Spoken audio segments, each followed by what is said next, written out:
বিয়েবাড়ি মানেই সাজুগুজু আর খাওয়া দাওয়া, কিন্তু সেটা যদি পরপর অনেকগুলো বিয়েবাড়ি হয়ে যায় তখন একটু অন্যরকমই হয়ে যায়। বিয়েবাড়ি তো শেষ, আর আজকে হচ্ছে রবিবার, আর রবিবার মানেই তো একটু অন্য দিনের থেকে আলাদা হবে। তো সকালে লুচি আর আলুর দম খেয়ে নিয়েছিলাম, আর এটা খেতে আমার ভীষণ ভালো লাগে। তারপরে কিছু কাজ করে নিয়েছিলাম, আর স্নান করে আমি সামনের জমিতে গেছিলাম বাবাকে জল দিতে, জল খাবে বলে। আর এখানে এত রোদ মাঠেতে, আর আমি ভাবলাম এখানে একটু ভিডিও করি, এরকম করে দেখতে বেশ ভালোই লাগে। তোমাদের দিকে দেখো একটা নতুন জিনিস দেখায়, এইগুলো হচ্ছে পেঁয়াজের ফুল, মানে এখান থেকে বীজ করে। আর এটা হচ্ছে সর্ষে ক্ষেত, এখান থেকেই সর্ষের দানাটা বের হয়।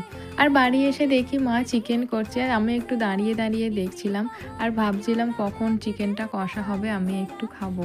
আর চিকেনটা অল্প পরিমাণেই আনা ছিল, কারণ কি আমরা বাড়িতে 3 জন ছিলাম আর রাত্রে ছিল নেমন্তন্ন।